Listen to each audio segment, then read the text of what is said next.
Welcome back. I'm Shane, this is Relative Time, and today we are talking Bertucci, and a pretty interesting one at that. Now, for those that aren't familiar with Bertucci, they are a smaller brand that is primarily known for making just really affordable rock-solid field watches, with their polycarbonate-based DX3 being the most well-known, and that's something I reviewed a few years ago. When it comes to Bertucci, they all seem to share the same basic unibody case design, yet the materials they use can vary. And the one we're looking at today, the A-11T, is on the higher end as far as Bertucci's go. So we are looking at a titanium case, sapphire crystal, Horween leather strap, and a USA-based movement, as well as a little bit of a Dirty Dozen vibe going on with the dial. When I was doing research for another video, I just happened to come across this one, and I just love the idea of a higher-end Bertucci. So even though I was pretty sure this wasn't going to permanently join my collection, I was curious enough that I ordered one to check out. So let's just get to it, and first we'll start off with the specs. Even though they all look fairly similar, Bertucci's come in a variety of sizes, with this one, the A-11T, coming in with a width of 42mm. Although that is going directly across from the 9 to the 3. If you wind up including the crown and these sort of crown guards, you're looking at 42.4. One of Bertucci's key characteristics are these long, slender fixed lugs that come out kind of like an extension of the case. So as such, lug to lug is a bit long here at 50.5.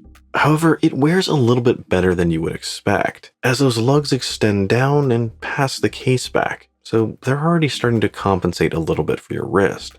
Now in terms of total thickness, the A-11T is fairly thin at 11mm. And that's going from the case back to the titanium rim that sticks up just slightly above the flat sapphire crystal. Although note that this doesn't include the lugs that extend down, as those don't matter that much when they're on your wrist. However, this also doesn't take into account the thickness of whatever strap you have on it, and that's going to sit between your wrist and the case back. Now normally this doesn't really matter that much as most straps are fairly thin, but this beefy one it comes with is just over 3mm thick. So effectively with that, you're looking at about 14mm. Now if you want to drop that down, you can always change out to a thinner strap, or just go with a version that comes with a nylon one instead of this leather. You're also looking at 200 meters of water resistance with a signed screw down crown, which honestly is really nice to see on a field watch, as this is one that proves you don't always need a diver if you're going in the water. And since this is titanium, it's also fairly lightweight at 75 grams with its strap. Yet, despite how light this is in the hand, it also feels rock solid. This is a watch you're not going to have to worry about. Bertucci's are almost like analog G-Shocks, as they're designed to get used and abused from the get-go. So the main thing to remember is that they really are purpose-built tool watches, and as such, there's much more emphasis on function over form. Even if you didn't know that beforehand, I think it's pretty evident when you start to look at the case. And I'm not just talking about the finishing itself, which is a very nice smooth bead blasted finish, and that covers almost every millimeter. But I'm talking about the design itself, which can kind of be described as Spartan. All Bertucci seem to have this unibody case design, where everything but the case back is cut out from one piece of metal, which should lead to some extra strength and durability. You also have these integrated lugs. Now, we don't often think about it, but the weakest link in a traditional watch design is in the spring bar that holds on the strap. So by integrating them, they completely eliminate any possible chance of failure. However, the downside is that you can't use traditional two-piece straps. You have to stick to NATOs or single-pass Zulus. And I think the lugs extending down helps with those types of straps, as it's almost a straight shot underneath the case. So I think there's less bunching of the strap as it tries to wrap around the watch head. The crown is also at the 4 o'clock position, and tucked in nicely to keep it out of the way. But because they moved the crown to that 4 o'clock position, the subdial had to be moved as well, and winds up in this sort of awkward 7 o'clock position. Like I said, we're looking at function over form.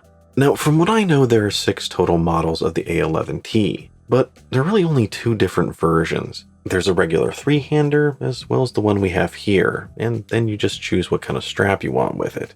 The dial itself is this flat black with white paint applied on it, and some of that paint is lumed and some of it is not. Starting at the outer edge and moving in, we have a detailed chapter ring with minute indicators at every 10 minutes, and those are in a rather small font, which I think helps keep the clutter down just a little bit, and winds up creating this frame that sits around the rest of the dial.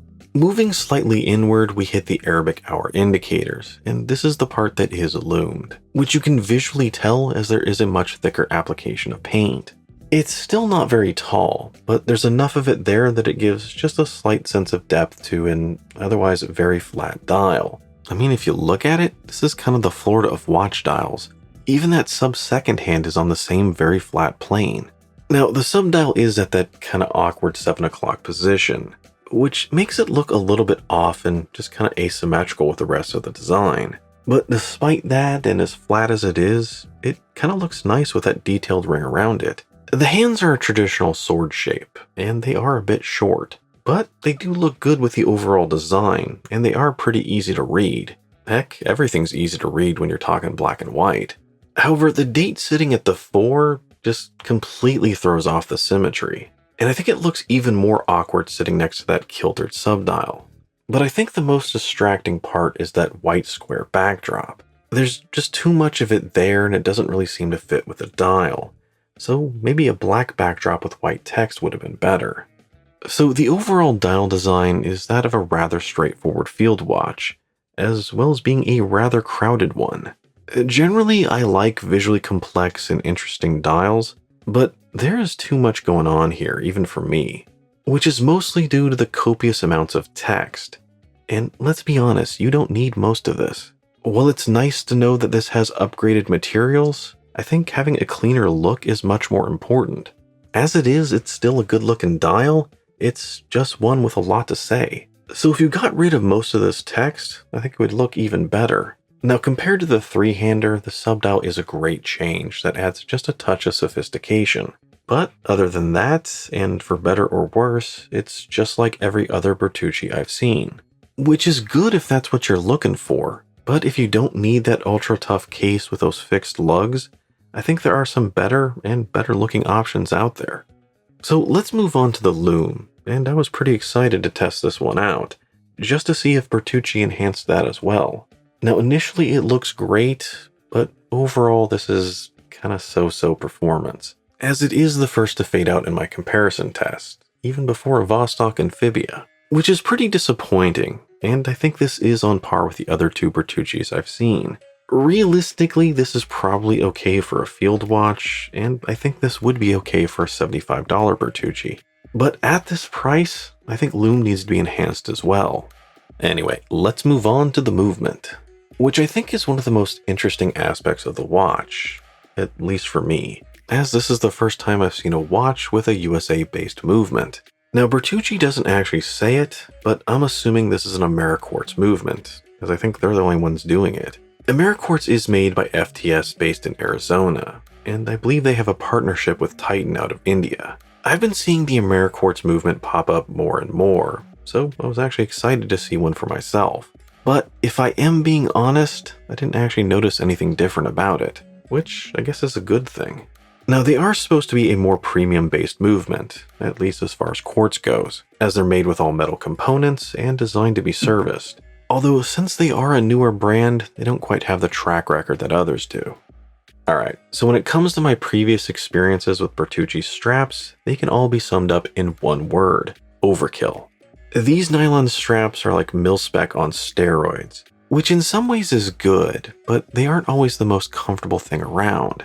Now, one of the reasons I bought this particular version was I wanted to see what Bertucci could do with a good piece of leather. And once again, overkill is the word of the day. Now, don't get me wrong here. This is an amazingly well-made strap from a great piece of Horween leather. It's made in the USA and has this fantastic roller buckle. And as thick as it is amazingly supple. I think they charge about $65 just for this strap, and I think it's worth it.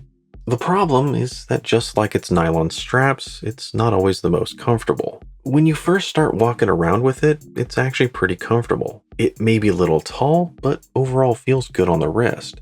Plus, over time, this leather will break in, making it even better. However, as the temperature starts to rise, you start to realize that it's not very breathable, as well as just feels a little bit restricting. Then when you sit down at a desk and just rest your wrist on it, you start to realize that there is a large mass of leather and metal on the bottom of your wrist, which is not only kind of awkward, but visually I don't think it matches the sleek and slick profile of the watch head. This is a strap that I really wanted to like, as it looks fantastic with the watch.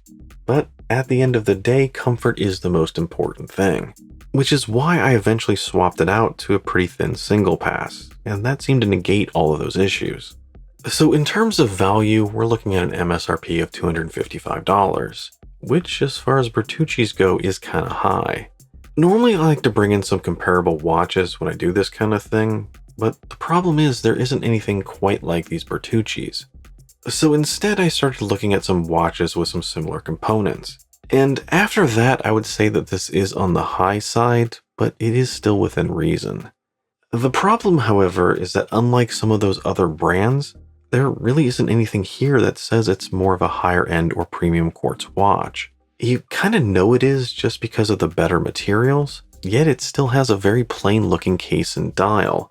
And I think the true Achilles heel here is that it doesn't really look any different than its less expensive steel siblings. So the end user experience is just about the same, which makes it really hard to justify the cost here over other Bertucci's.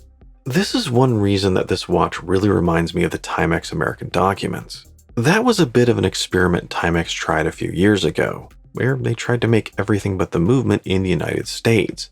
The end result was really a nice well-made watch, but it didn't look or feel any better than a $100 Timex Fairfield. So there, just as here, I love the idea of the watch much more than I actually like the watch itself. Now, as a whole, I think this is a great rock-solid watch. One that I think would take anything you could throw at it. But I think it's such a niche product that there's a very small group of people who would or should buy something like this. Those who are literally in the field every day and not stuck in traffic heading to an office. For everyone else, if you really are curious about Bertucci's, then I think you're better off buying one of the cheaper siblings. Well, that's my take on the Bertucci A-11T. Let me know yours down below. As well as what do you think about Bertucci in general? Are they worth looking at more, or are they all just kind of the same?